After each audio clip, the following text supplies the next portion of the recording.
Welcome to the Stoic Tide. Right now, while you're watching this, something inside you is screaming. Not loudly, not dramatically, just a persistent hum beneath the surface of your everyday life.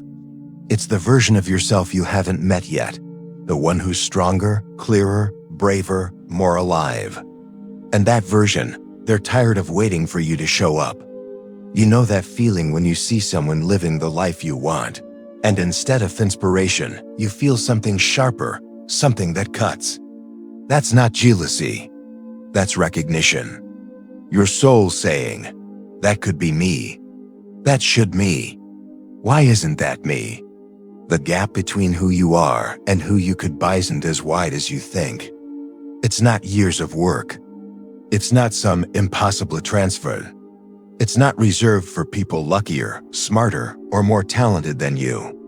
It's 0.01% repeated, compounded, made inevitable through consistency. But you've been led to about change, sold a fantasy version that keeps you stuck. The overnight success, the dramatic reveal, the complete life overhaul in 30 days. None of it's real. And chasing it keeps you paralyzed, waiting for a moment that never comes. Real change. It's quiet, unglamorous, almost invisible at first dot, so small it feels like it doesn't count.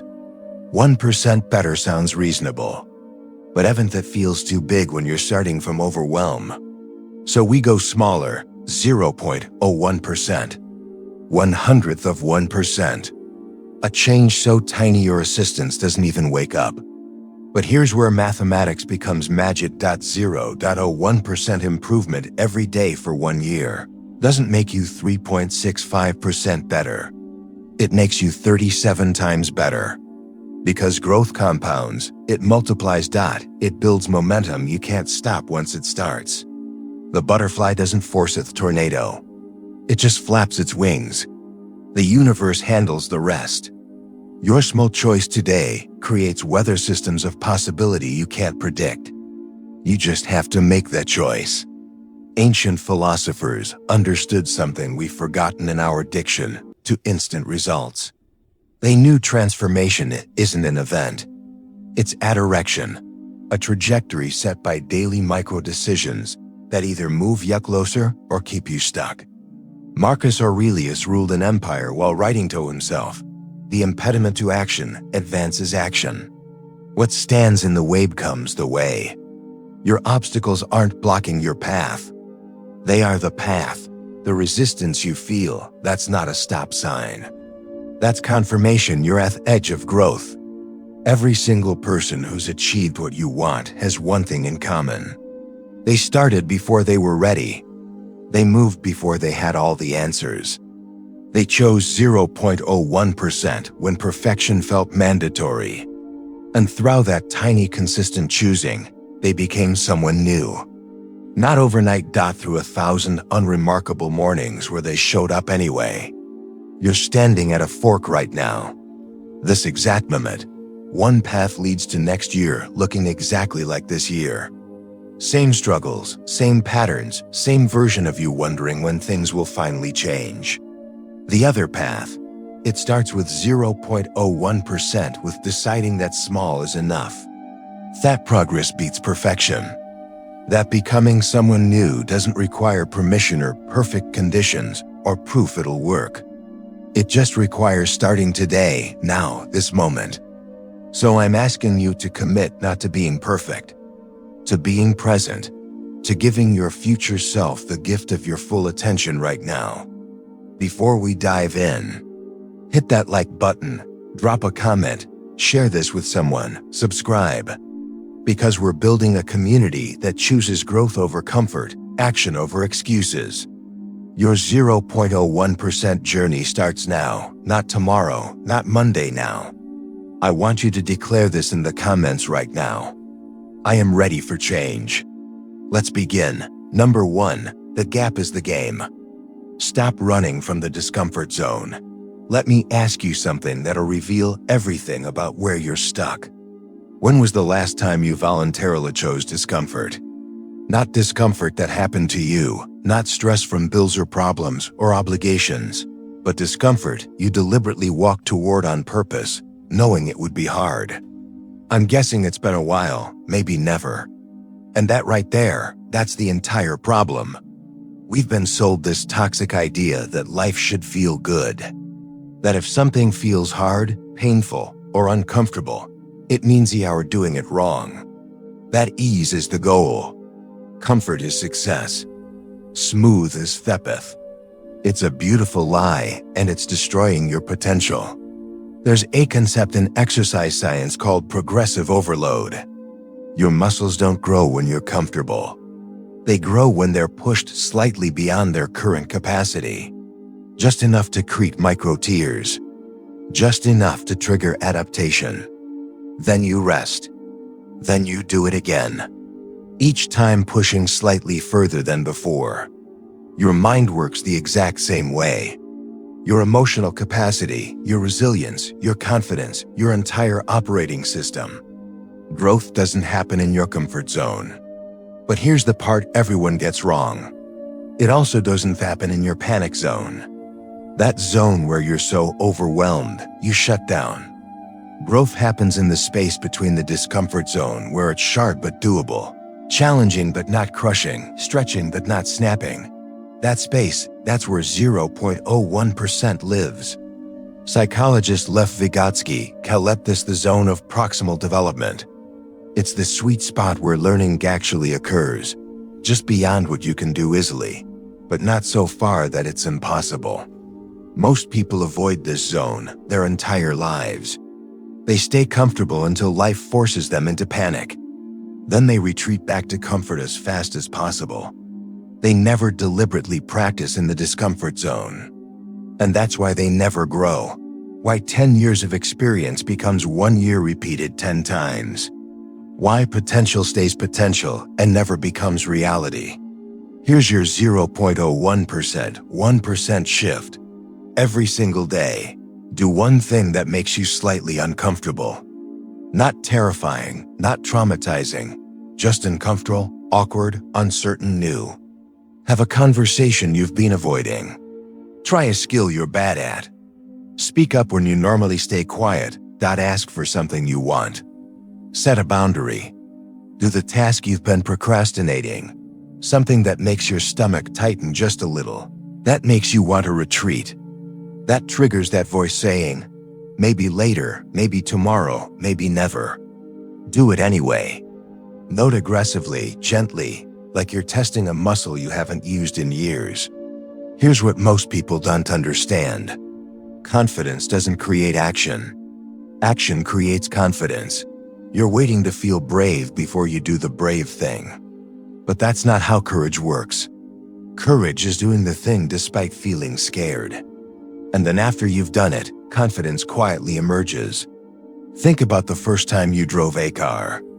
Terrifying, right? Your hands gripped the wheel. Your heart raced. Every decision felt massive. Now you drive while thinking about groceries, humming to music, barely paying attention. What changed? Not the car, not the road. Your capacity. Your nervous system adapted through repeated exposure to discomfort. You can do this with anything. Public speaking, leadership, vulnerability, creativity, difficult conversations, risk-taking, any edge where you feel uncertain.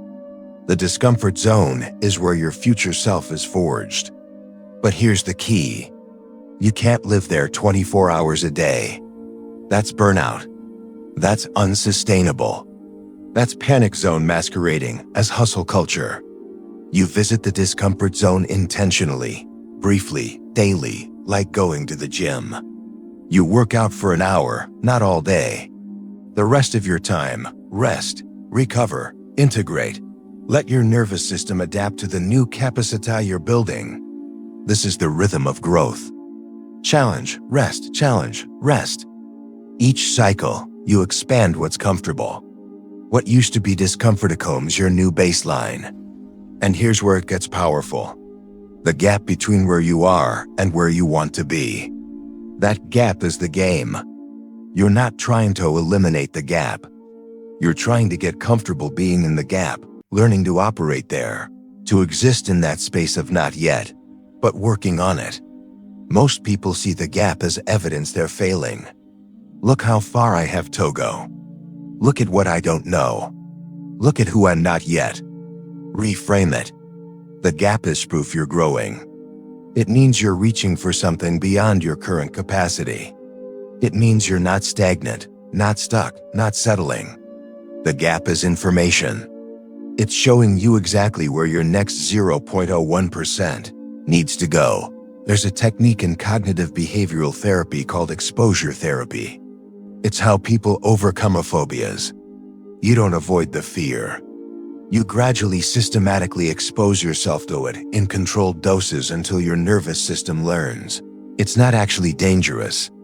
You're going to do the same thing with growth, with challenge, with the discomfort of becoming more than you currently are. Start small today. Ridiculously small email you've been avoiding. Write one sentence skill you want to learn. Practice for 2 minutes. Conversation you need to have. Say one honest thing. Feel that slight tension. That's not danger. That's development. That's your nervous system saying this is new and getting ready to adapt. Do it again tomorrow and the next day. And watch the feeling of growth happening in real time. Here's your practice. Tonight, plan tomorrow's discomfort. Decide what one slightly uncomfortable thing you'll do. Schedule it. Commit to it. Then do it. Notice their resistance. Notice the urge to avoid. Do it anyway. Notice how you feel after. Probably a little proud, a little relieved, a little stronger. That's 0.01%. That's the compound interest of courage. That's how you close the gap between who you are and who you're becoming. Not by waiting to feel ready, by choosing discomfort intentionally and watching your capacity expand in response. Up is the game. Stop running from it. Start playing in it. That's where your transformation lives. Drop this in the comments. I choose growth over comfort. Number 2. Become a curator, not a consumer. Your attention is your destiny. Here's a question that's going to sting a little. If someone looked at your screen time, your browser history, your subscriptions, your consumed content over the last 30 days, what would they conclude about your priorities? About your values? About where you're headed? Be honest. Would they see someone building a future or someone killing time? Because here's the brutal truth nobody wants to hear. You are not what you eat. You are what you consume mentally. And most of you are binge eating digital junk food 16 hours a day. Scrolling, clicking, watching, reacting, consuming, and wondering why you feel empty. There's a term in economics called opportunity cost. Every choice you make eliminates another choice.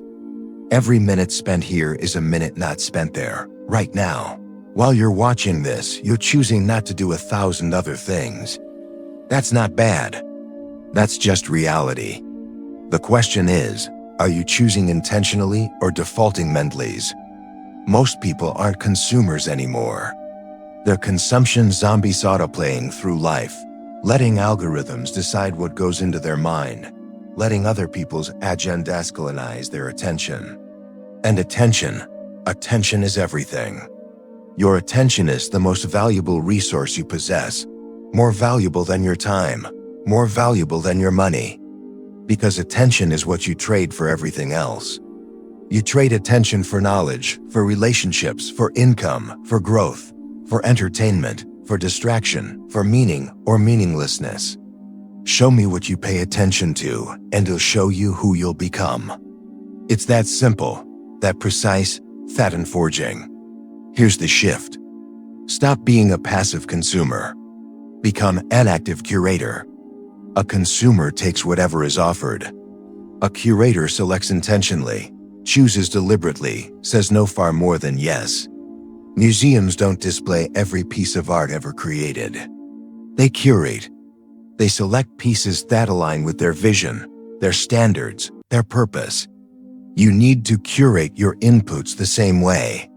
There's research from Microsoft showing the average human attention span dropped from 12 seconds in 2000 to 8 seconds. 8 seconds less than a goldfish. And it's getting worse. Why? Because we're training our brains to be distracted, to constantly switch, to never go deep, to graze on surface-level content and never actually digest anything meaningful. And then we wonder why we can't focus, why we can't think clearly, why we feel anxious and scattered and overwhelmed. You've been hacked. Your attention has been weaponized against you by apps designed by the smartest engineers in the world whose entire job is keeping you scrolling, clicking, consuming. They're winning. And you're losing unless you fight back. Unless you reclaim your attention as sacred territory. Here's your 0.01% practice. Conduct a brutal audit. Look at everything you consumed yesterday. Everything. Social media, news, YouTube videos, podcasts, TV shows, articles, conversations, all of it. Now ask, did this make me better? Did this teach me anything useful? Did this inspire meaningful action? Did this align with who I'm becoming? Or did this just steal 30 minutes I'll never get back while making me feel worse about myself? Angrier about the world, or more distracted from what actually matters? Be ruthless, because your future depends on it. Every piece of content is either building you or draining you, expanding you or diminishing you, moving you forward or holding you back. There's no neutral. There's no harmless. There's only aligned or misaligned with your vision. Cut everything misaligned. Unfollow, unsubscribe, delete, block, remove, create friction between you and the things that drain you. Then, and this is crucial, replace it with intentional inputs. Not more consumption, better consumption. One podcast episode that teaches you something applicable. One chapter of a book that challenges your thinking. One conversation with someone further ahead than you. Quality over quantity. Depth over breadth. Intention over automation. Here's what's wild. Most people spend more time choosing what to eat for lunch than choosing what to feed their mind all day. They'll research restaurants, read reviews, check ingredients. But they'll scroll whatever the algorithm serves. Watch whatever autoplays next, consume whatever's trending. And then wonder why their mind feels like garbage. Naval Ravikant, entrepreneur and philosopher, said, "If you eat, invest, and think according to what the news advocates, you'll end up nutritionally, financially, and morally bankrupt." The news isn't information anymore. It's outrage fuel designed to trigger your amygdala to keep you afraid, angry, and addicted. Same with most social media. It's not connection, it's comparison, it's performance. It's everybody's highlight reel versus your behind the scenes. And you are absorbing it all, letting it shape your worldview, your self-image, your sense of possibility or impossibility. Stop. Just stop. You don't need to know everything happening everywhere. You need to know what's relevant to your growth, your goals, your immediate sphere of influence. Everything else is noise. Entertaining noise maybe, but nonetheless. Here's a test. If you removed it from your life completely, would anything actually change? Would you lose knowledge you need, opportunities you'd miss, relationships that matter? Or would you just have more time, more clarity, more mental space for what actually moves your life forward? You know the answer. You've known it for a while. You're just scared to act on it. Scared of missing out. Scared of being uninformed. Scared of disconnection. But here's the truth. The people building extraordinary lives aren't constantly plugged in. They're selectively engaged. They protect their attention like their life depends on it. Because it does. Steve Jobs had a famous practice. Every morning he'd ask himself, if today were the last day of me life, would I want to do what I'm about to do today?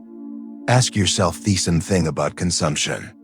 If I only had 1 hour of input today, would I choose this? Would this be worth the exchange?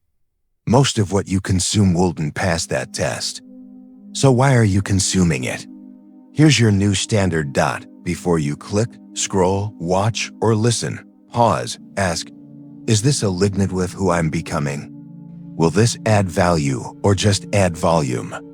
If your answers were yes immediately, skip it, move on, choose something better, or choose nothing. Silence is underrated. Boredom is where creativity lives, where ideas merge, where you actually process what you've consumed instead of just layering more and more and more. But you never let yourself be bored anymore.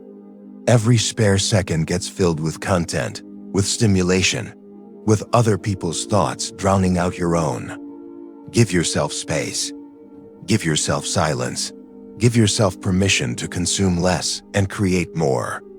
Because here's the final truth. Consumption is passive. Creation is active. And you become what you practice most.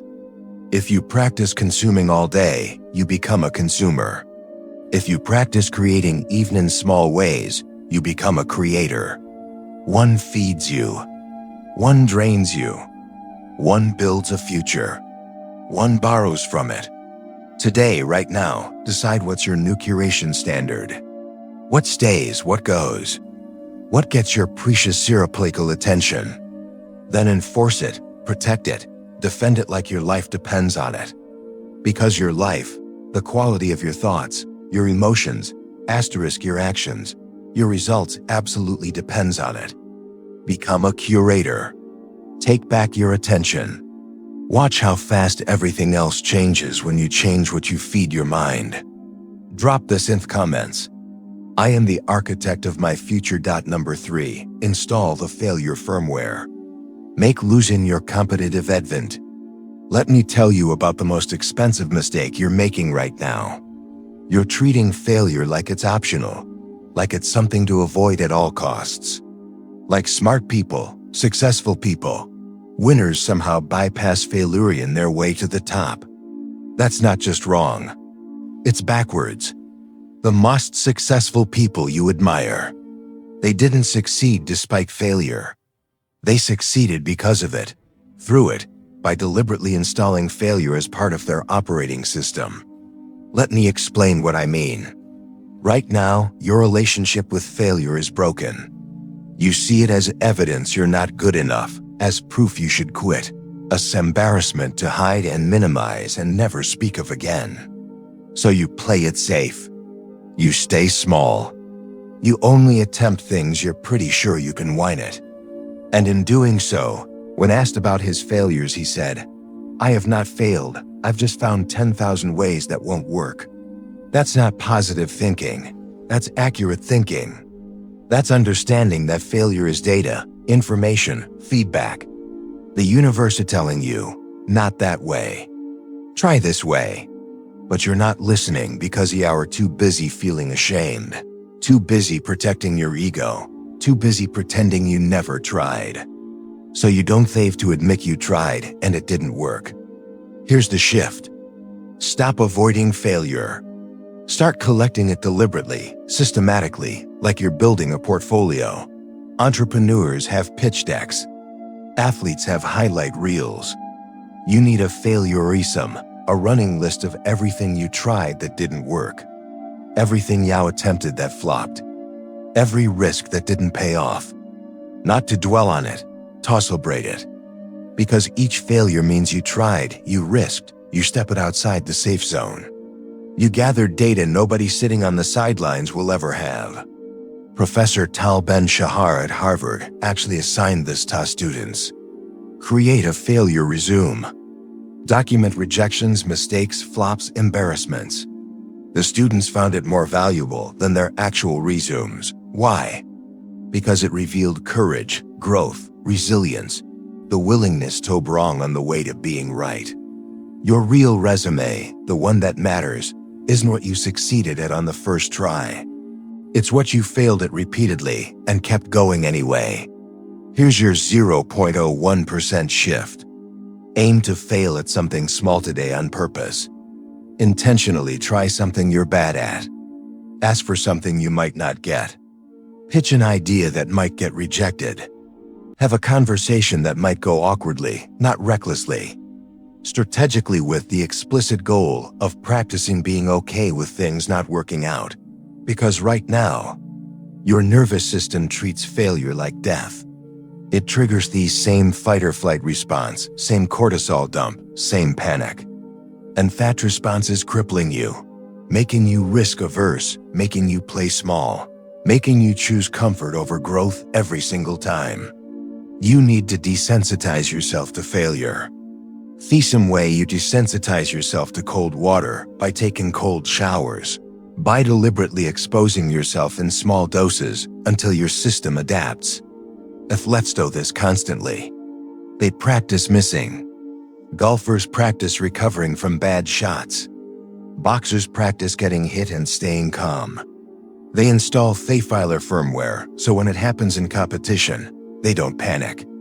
You need to do the same thing in life. Practice failing in low-stakes situations. So when high-stakes moments come, you're not paralyzed by the possibility of things going wrong. Here's a powerful reframe. Every successful person has a higher failure rate than unsuccessful people. Not a lower one, higher. Because they're attempting more, risking more, trying things that might not work. While everyone else is playing it safe, they're out there collecting failures like badges of honor. Best-selling author Seth Godin says, "The person who fails the most wins." Not because failure is the goal, because attempts are the goal, and attempts inevitably include failures.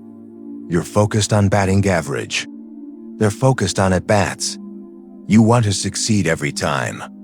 They want to swing as many times as possible, knowing some will miss and some will be home runs. More swings equal more misses, but also more hits. That's just math. Think about learning to ride a bike. You'll fall probably many times. Scraped knees, bruised ego. But you didn't interpret those falls as "I'm not a bike rider." You interpreted them as "I'm learning to be a bike rider." Same action, different interpretation. And that interpretation to all the difference. You need to bring that same mindset to everything. Stop interpreting failure as identity and start interpreting it as iteration. I failed becomes I'm in the learning phase. This didn't work becomes this approach didn't work. What's another approach? I'm not good at this becomes I'm not good at this yet. What do I need to practice? See the shift. You're not changing reality. You're changing your relationship with reality. And that changes everything. Because when failure doesn't threaten your identity, you become unstoppable. You can try anything, risk anything, attempt anything. Because the worst that can happen is you learn something. And learning is always valuable, always. There's a concept in game theory called asymmetric risk. It means situations where the downside is limited, but the upside is unlimited. Most of your failures are asymmetric. The downside, embarrassment, wasted time, temporary discomfort, all recoverable, all survivable. The upside, breakthrough, success, transformation, life-changing results. You're avoiding attempts because you're overweighting the downside and underweighting the upside. You're playing not to lose instead of playing to win. Flip it. Start asking what's the worst that happens if this fails? Can I survive that? Can I recover from that? If yes, and it almost oasis, then the real question becomes, what's the best that happens if this works? Is that worth the risk of failure? Usually the answer is yes. But you never get there because you stop at what if I fail and never move past it. Here's your practice. Create a failure goal. Not a success goal, a failure goal. I will collect 10 rejections this month. I will attempt 3 things I'm bad at this week. I will have 5 awkward conversations this quarter. Make failing the objective. And watch what happens. Watch how liberated you feel. Watch how much you attempt. Watch how many unexpected successes emerge from your willingness to fail. Because here's the secret. When you're trying to fail, failure stops being scary. It becomes expected, part of the process. And suddenly, you're free to try everything without the weight of needing it to work. And ironically, when you remove pressure to succeed, you succeed more often because you're relaxed, experimental, willing to iterate, not attached to any one outcome. You become antifragile, a term coined by Nassim Taleb. Things that are fragile break under stress. Things that are robust resist stress. Things that are antifragile get stronger from stress. You want to be anti-fragile. And the only way to get there is by installing failure as a feature, not a bug. As fuel, not an obstacle. As necessary, not optional. So go fail at something today. Something small, something safe. Just practice the motion, the feeling, the recovery. Notice that you survive. Notice that the world doesn't end. Notice that you're actually okay. Maybe even a little proud that you tried. That's your new firmware installing. That's 0.01% of failure tolerance building. Do it again tomorrow and the next day. Watch how quickly your capacity for risk expands. Watch how much more you attempt. Watch how your entire life trajectory shifts when failure stops being the enemy and becomes your competitive advantage. Let me see this declaration below. I learned from failure. Number 4. Architect your microenvironments. Design the path of least resistance to your goals. Answer this honestly. How many times have you set a goal with genuine intention, real motivation, complete commitment, and then watched it dissolve within days? Not because you're weak, not because you lack discipline, but because you're fighting uphill against an environmental for your old self, not your future self. You want to eat healthier while your kitchen is stocked with junk. You want to read more while your phone sits 3 in from your pillow. You want to save money while your credit card is saved in every shopping app. And then you wonder why willpower runs out by Tuesday. Here's what nobody tells you. Willpower is a terrible strategy. It's limited, depletable, unreliable, like a muscle that gets exhausted after too many decisions. Stanford researcher B.J. Fogg studied behavior change for decades and discovered something revolutionary. Behavior is not about motivation or willpower. It's about design, about making the desired behavior the path of least resistance. Think about it.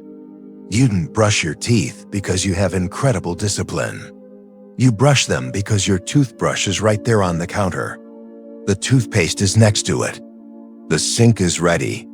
The entire environment is designed to make brushing easier than not brushing.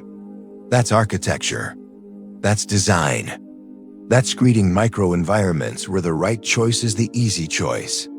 Right now, your environment is fighting you. Every step toward your goal requires effort, decision-making, willpower. While every step toward your old habits is frictionless, automatic, already set up. Of course you keep failing. The game is rigged against you. Here's the shift. Stop relying on discipline. Start designing environments, microenvironments. Small zones in your life where the future you is the default you. Your desk, your bedroom, your kitchen. Your car, your phone, your morning routine. Your evening wind down. Each one is either making growth easier or making stagnation easier. There's no neutral space. Every environment has bias built in.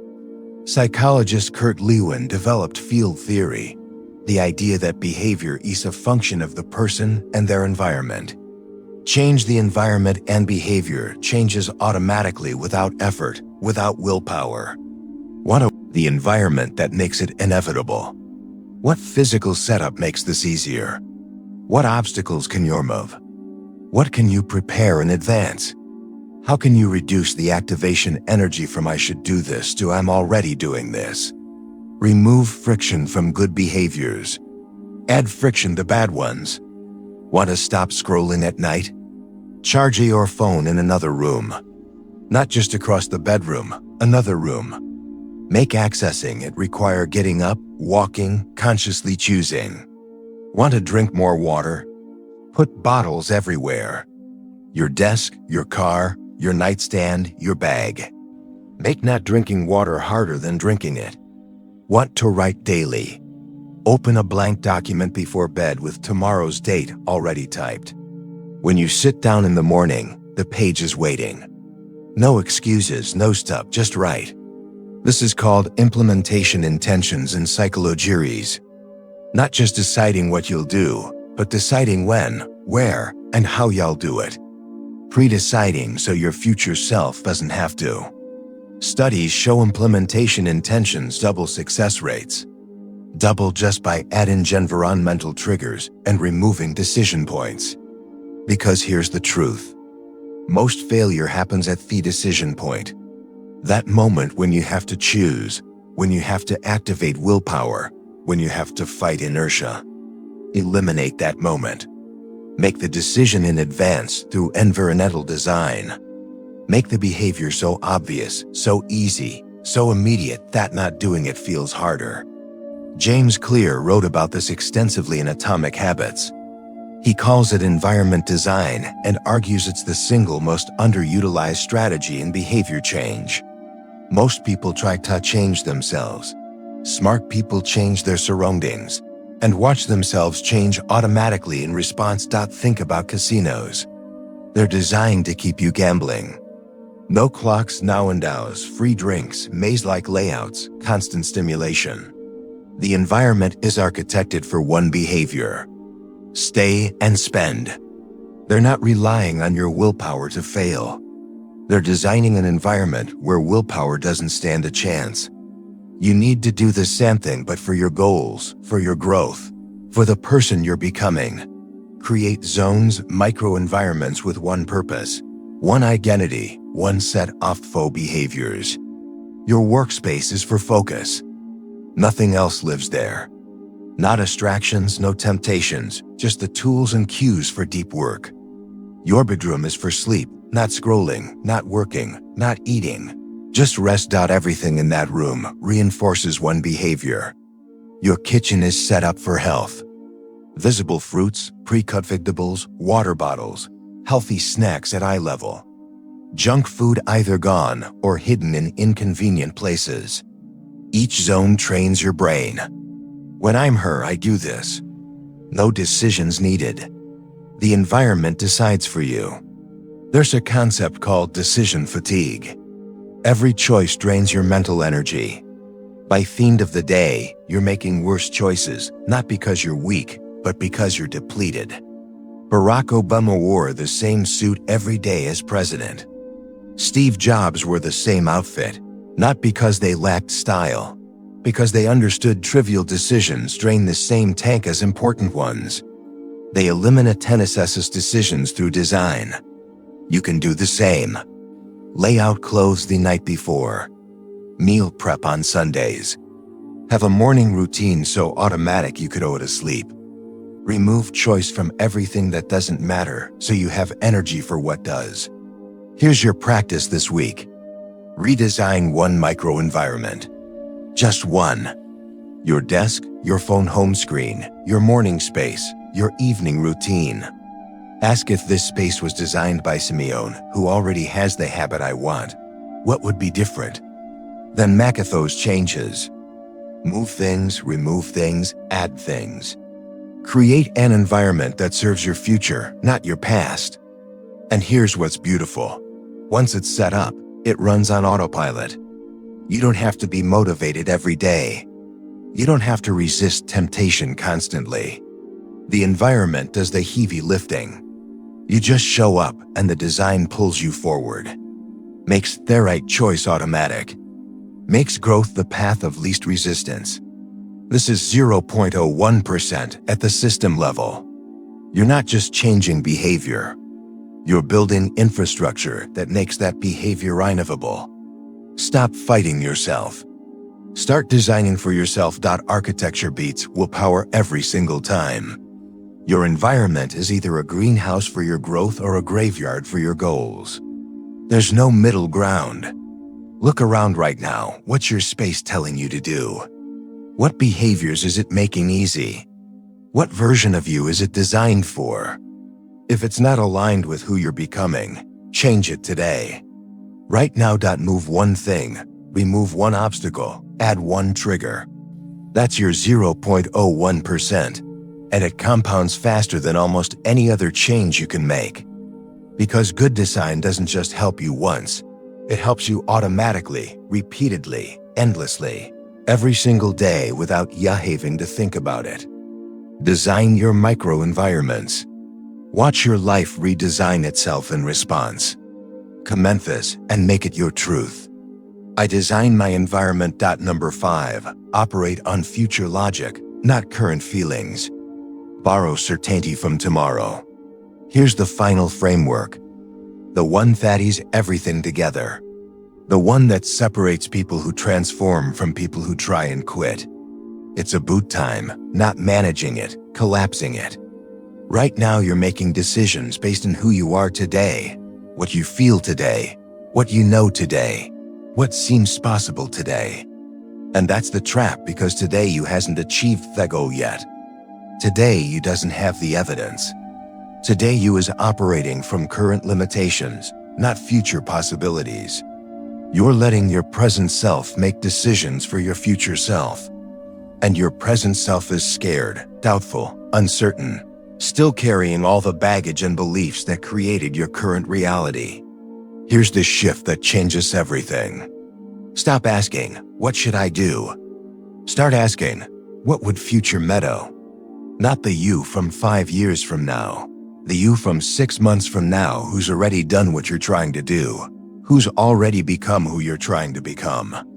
That version of you exists not physically yet, but as a possibility, a probability, a potential reality waiting to be activated by your choices today. And that version has clarity you don't have yet. Confidence you haven't built yet. Perspective you can see from here, but you can borrow it. You can channel it. You can make decisions as if you're already that person. There's a concept in physics called retrocausality, the idea that effects can precede causes, that the future can influence the past. It sounds like science fiction, but quantum mechanics suggests it's possible at the subatomic level. I'm not a physicist, but I know this works psychologically. When you operate from your future identity, you make different choices, and those choices literally create that future. You're not faking it. You're prototyping it. Testing what it feels like to be that person. Trying on that identity like clothes before you buy them. Athletes do this through visualization. They see themselves winning before the competition. Feel the emotions. Experience the success mentally first. Then their body follows the blueprint the mind created. You're going to do the same thing, but bigger for your entire life. Not just one performance. Here's your 0.01% practice. Every morning before you start your day, spend 60 seconds being future you. Close your eyes. See yourself 6 months from now. The version who's already made the changes you're trying to make, who's already living the life you're trying to build. How does that person carry themselves? How do they think? What do they prioritize? What do they say no to? What decisions do they make easily that current you struggles with?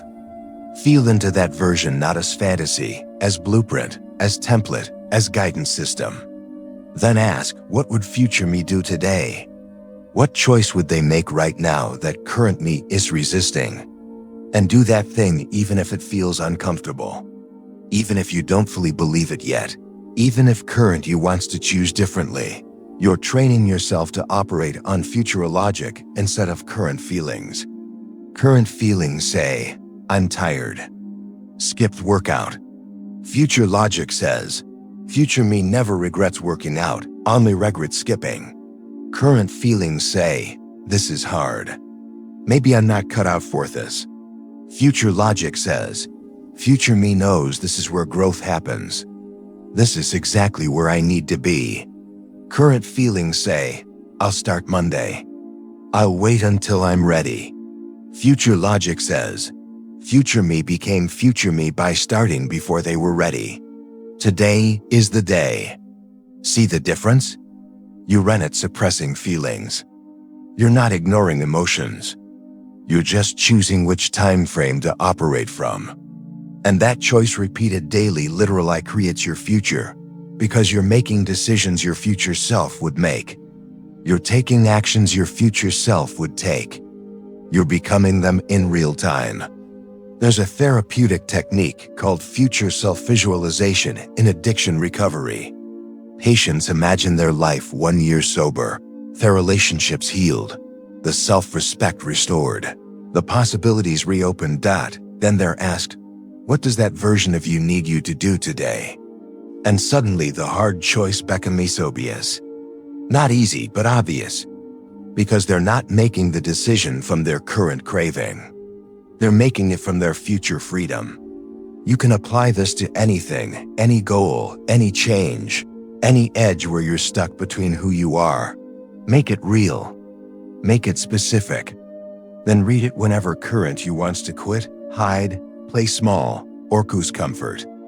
Let future you be your coach, your guide, your North Star. Because here's what's wild. That future version, they're looking back at this moment, at today, at right now. And they are either grateful you showed up or they're disappointed you didn't.